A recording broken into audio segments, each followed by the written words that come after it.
What if I told you that the difference between you and a millionaire is not talent, not luck, and not even education? It's just 7 habits. 7 small, invisible decisions made every single day that quietly separate the wealthy from everyone else. And the terrifying part? Most people know these habits. They've heard them. They've even agreed with them, but they never do them. So today, we're not just going to talk about what millionaires do. We're going to expose why you're not doing it yet and what it's costing you every single second you wait. Every month, the average person pays their bills, buys their groceries, spends on comfort, and saves whatever is left. Millionaires do the exact opposite. The moment money enters their account, a fixed percentage disappears, silently, automatically, into savings and investments before a single bill is paid. This one shift rewires your entire financial identity. Because when you pay yourself first, you stop living like an employee of your own life and start acting like the owner. Here's something that will make you uncomfortable. The average millionaire reads 2 books per month. Not novels, not fiction,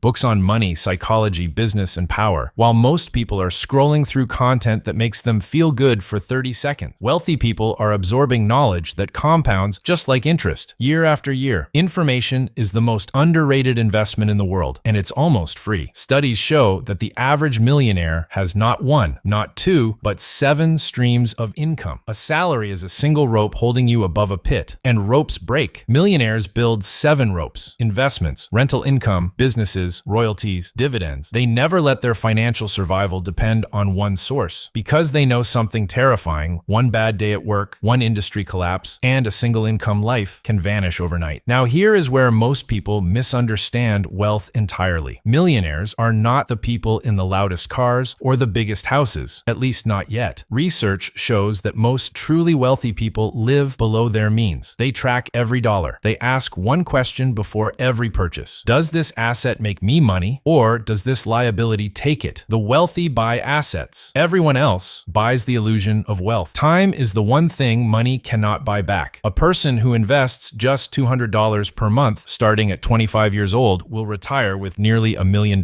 doing almost nothing else. The person who waits until 35, they'll have less than half that. This is not opinion. This is mathematics. Compound interest is the closest thing to a financial superpower that exists on this planet, and every single day you delay activates against you. Millionaires do not treat time like an unlimited resource because they know it isn't. They say no to meetings that could be emails. They delegate tasks that don't require their highest thinking. They build systems so their time is spent only on things that grow their wealth or their vision. Here is the brutal truth. Your time has a price tag, and if you don't decide what it's worth, everyone around you will decide for you, and they will pay you as little as possible. The final habit is the most powerful and the most rare. Millionaires play a long game in a world obsessed with instant results. They make decisions today based on where they want to be in 10 years, not 10 minutes from now. While the world chases trends, shortcuts, and quick wins, the wealthy are quietly building, brick by brick, day by day, something that cannot be taken overnight because it was not built overnight. So here's the real question, and I need you to sit with this. Of these 7 habits, how many are you actually doing right now? Not planning to do, not thinking about, actually doing, because wealth is not a mystery. It is not reserved for the lucky or the gifted. It is a system, a set of decisions made so consistently that they become automatic. The millionaire you admire did not wake up rich. They woke up disciplined for years while no one was watching. The only question left is, are you willing to do the same?